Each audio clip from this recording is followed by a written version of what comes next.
Hello friends, welcome back to my YouTube channel E study 92। आज हम discuss कर रहे हैं रेलवे ग्रुप डी एग्जाम जो हुआ था 16 सितंबर को, उसका देखते हैं हम लोग क्वेश्चन आंसर क्या क्या क्वेश्चन था। ठीक है, पहला क्वेश्चन पूछा था कि वंदन कटारिया जो है किस खेल से संबंधित है। वंदना जो कटारिया है किस खेल से संबंधित है, वो हॉकी से है। ठीक है, हॉकी से संबंध रखते हैं, वंदना कटारिया हॉकी खेलते हैं। ठीक है, और नेक्स्ट क्वेश्चन था कि 1869 में किस नहर को खुलने के बाद भारत और यूपी के बीच दूरी कम हो गई। ठीक है, 1869 में कौन सा नहर था जो खुलने के बाद भारत और यूरोप इसकी जो दूरी है, डिस्टेंस, वो कम हो गई थी। स्वेज नहर। स्वेज नहर जो है ना 1869 में खुला था, उसके बाद भारत और यूरोप की जो दूरी थी वो कम हो गई थी। ठीक है, ये करेक्ट आंसर था। नेक्स्ट क्वेश्चन था कि शिक्षा का अधिकार किस अनुच्छेद में है। शिक्षा का जो अधिकार है वो किस अनुच्छेद में, ये क्वेश्चन आया था। ठीक है, तो इसका आंसर था 21वां। ठीक है, 21 में शिक्षा का जो अधिकार है उस अनुच्छेद में है, 21 में।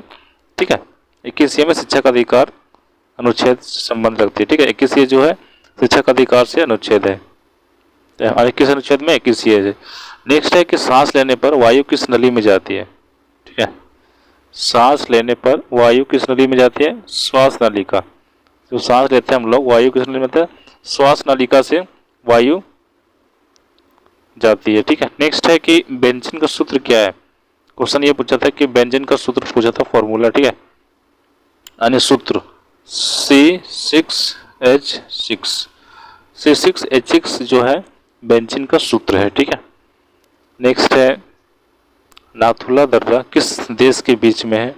नाथुला जो दर्रा है किस देश के बीच में है। ठीक है, यह पूछ देगा रेड क्लिफ रेखा किसके, कौन सा देश के बीच है, तो पाकिस्तान और भारत के अंदर रेड क्लिफ रेखा है। ठीक है, नाथुला जो दर्रा है किस देश के बीच में है, वो है भारत और चीन।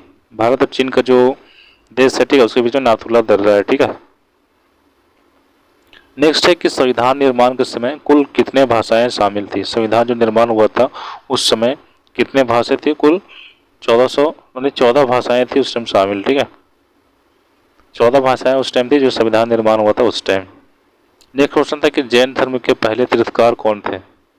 ठीक है, पहला तीर्थकार पूछा है कि कौन थे, उसका नाम था ऋषभदेव। ऋषभदेव जो थे जैन धर्म के पहले तीर्थकार थे। ठीक है, नेक्स्ट था कि रामानुजन पुरस्कार 2021 को किसे मिला है। करंट अफेयर्स क्वेश्चन था, रामानुजन पुरस्कार 2021 में किसको मिला है, वह नाम है उसका नीना गुप्ता। नीना गुप्ता को रामानुजन पुरस्कार मिला है। ठीक है, 2021 का।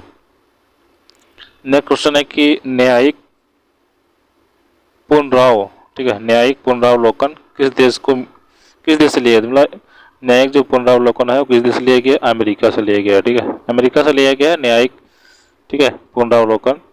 नेक्स्ट क्वेश्चन था कि 2021 के ओलंपिक खेल में भारतीय पुरुष हॉकी का टीम किसको हराया था। ठीक है, 2021 में जो ओलंपिक खेल हुआ था, भारतीय जो पुरुष हॉकी टीम है वो किसको हराया था, जर्मनी को हराया था। ठीक है, इसमें कांस्य पदक मिला था इंडिया को। ठीक है, नेक्स्ट था कि विश्व की पूरी जनसंख्या भारत में कितनी प्रतिशत है। ठीक है, पूरा वर्ल्ड में जो भारत का जनसंख्या कितना है, 17.4। ठीक है, बहुत ज़्यादा नहीं, पूरा वर्ल्ड का 17.4 सिर्फ अकेला भारत में है इसकी जनसंख्या। नेक्स्ट है कि अरावली और सतपुड़ा के बीच कौन सा पर्वत श्रृंखला है। अरावली जो है और सतपुड़ा जो पर्वत है, ठीक है, इसके बीच कौन सा पर्वत श्रृंखला है, अरावली और सतपुड़ा का, इसका नाम है विंध्याचल पर्वत श्रृंखला। यानी विंध्याचल पर्वत श्रृंखला जो अरावली और सतपुड़ा के बीच में है। ठीक है, नेक्स्ट है कि UNEP का फुल फॉर्म क्या है। ठीक है, जैसे LIC की फुल फॉर्म होती है वैसे UNEP का फुल फॉर्म पूछा हुआ। ठीक है, यूनाइटेड नेशंस इन्वायरमेंट प्रोग्राम्स। ठीक है, United Nations environment programs UNEP का फुल फॉर्म है। ठीक है, नेक्स्ट क्वेश्चन पूछा था कि मैंडली की आवर्त सारणी कब प्रसारित हुई थी। मैंडली जो है, ठीक है, इसकी जो आवर्त सारणी थी प्रसारित कब हुई थी, 1872 में।